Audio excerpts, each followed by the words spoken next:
The King of the Golden Mountain, from Grimm's Fairy Tales, by Jacob and Wilhelm Grimm. Translated by Edgar Taylor and Marion Edwards. This recording is in the public domain. Read by Bob Neufeld. There was once a merchant who had only one child, a son, that was very young and barely able to run alone. He had two richly laden ships then making a voyage upon the seas, in which he had embarked all his wealth, in the hope of making great gains, when the news came that both were lost. Thus from being a rich man, he became all at once so very poor that nothing was left to him but one small plot of land, and there he often went in an evening to take his walk, and ease his mind of a little of his trouble. One day, as he was roaming along in a brown study, thinking with no great comfort on what he had been and what he now was, and was like to be, all on a sudden there stood before him a little rough-looking black dwarf. "Prithee, friend, why so sorrowful?" said he to the merchant. "What is it you take so deeply to heart?" "If you would do me any good, I would willingly tell you," said the merchant. "Who knows but I may?" said the little man. "Tell me what ails you, and perhaps you may find I may be of some use." Then the merchant told him how all his wealth was gone to the bottom of the sea, and how he had nothing left but that little plot of land. "Oh, trouble not yourself about that," said the dwarf. "Only undertake to bring me here 12 years hence whatever meets you first on your going home, and I will give you as much as you please." The merchant thought this was no great thing to ask, that it would most likely be his dog, or his cat, or something of that sort, but forgot his little boy, Heinel. So he agreed to the bargain, and signed and sealed the bond to do what was asked of him. But as he drew near home, his little boy was so glad to see him that he crept behind him, and laid fast hold of his legs, and looked up in his face and laughed.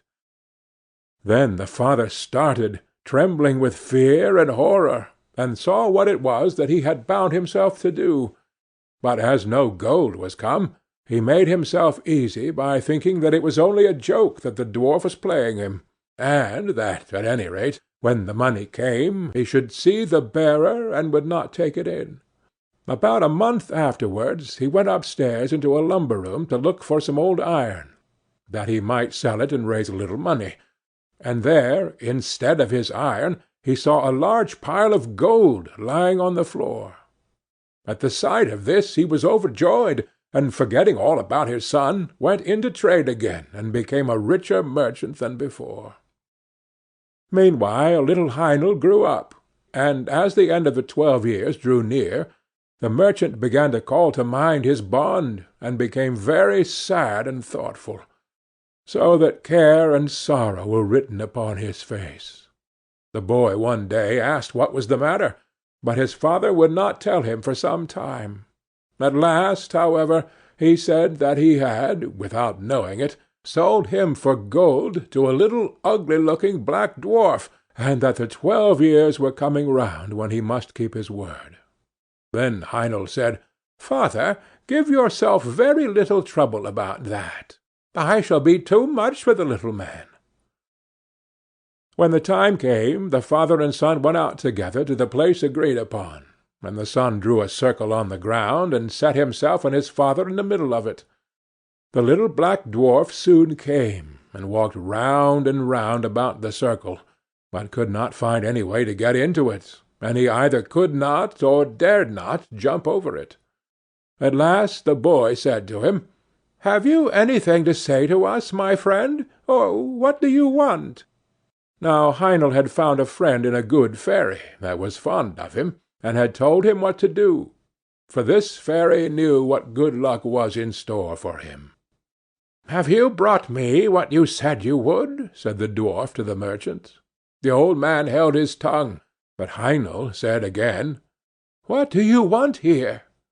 The dwarf said, "I come to talk with your father, not with you." "You have cheated and taken in my father," said the son. "Pray give him up his bond at once."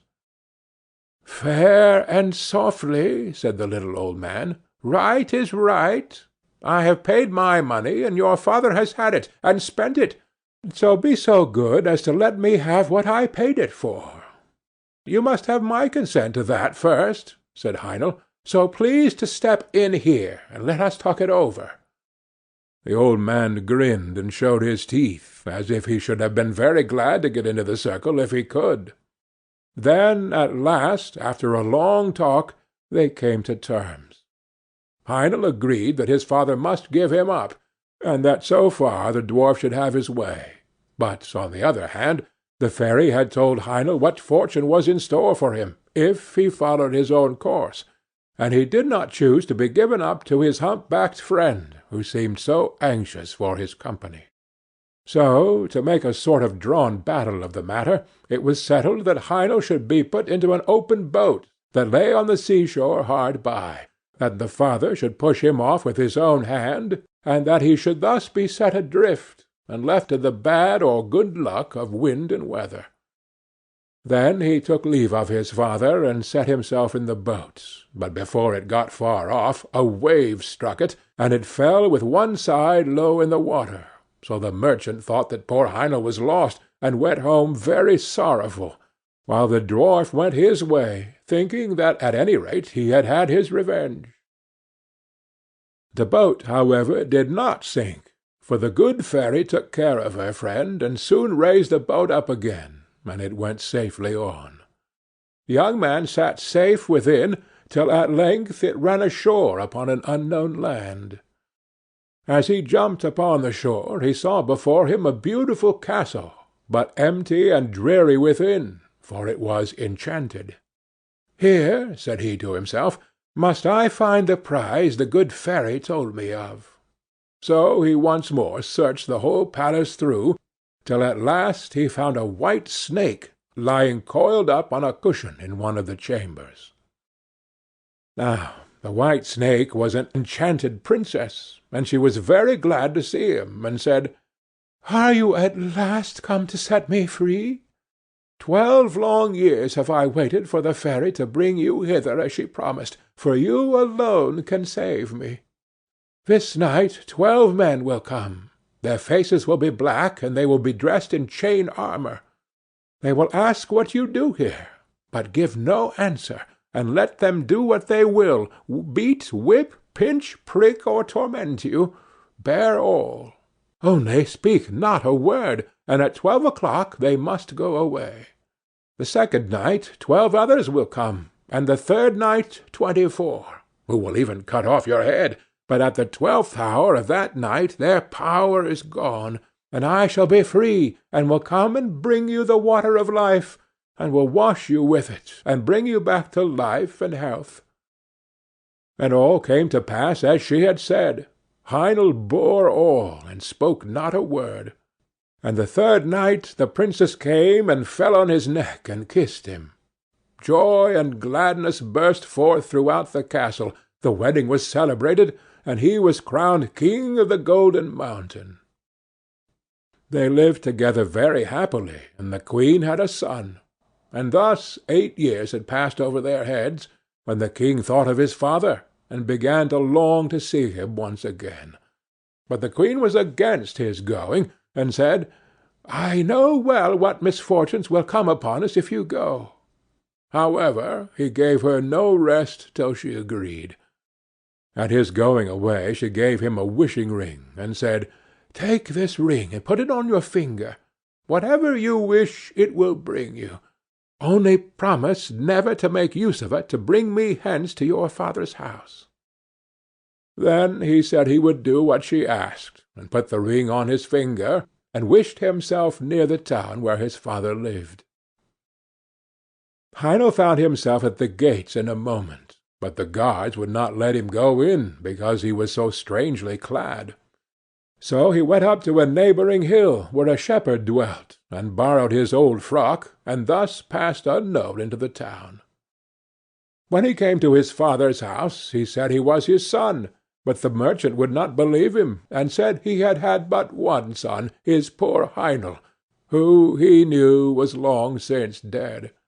and as he was only dressed like a poor shepherd, he would not even give him anything to eat. The king, however, still vowed that he was his son, and said, "Is there no mark by which you would know me, if I am really your son?" "Yes," said his mother, "our Heinel had a mark like a raspberry on his right arm." Then he showed them the mark, and they knew that what he had said was true. He next told them how he was king of the Golden Mountain, and was married to a princess, and had a son 7 years old. But the merchant said, "That can never be true. He must be a fine king, truly, who travels about in a shepherd's frock." At this the son was vexed, and forgetting his word, turned his ring and wished for his queen and son. In an instant they stood before him, but the queen wept, and said he had broken his word, and bad luck would follow. He did all he could to soothe her, and she at last seemed to be appeased, but she was not so in truth, and was only thinking how she should punish him. One day he took her to walk with him out of the town, and showed her the spot where the boat was set adrift upon the wide waters. Then he sat himself down, and said, "I am very much tired. Sit by me. I will rest my head in your lap, and sleep a while." As soon as he had fallen asleep, however, she drew the ring from his finger, and crept softly away, and wished herself and her son at home in their kingdom. And when he awoke, he found himself alone, and saw that the ring was gone from his finger. "I can never go back to my father's house," said he. "They would say I am a sorcerer.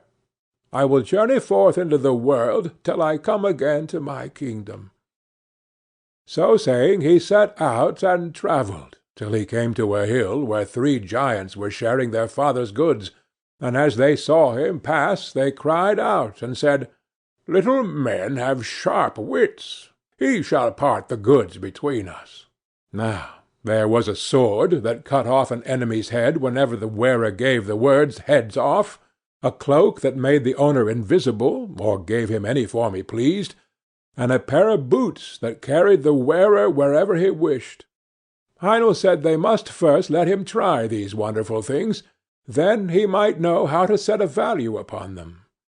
Then they gave him the cloak, and he wished himself a fly, and in a moment he was a fly.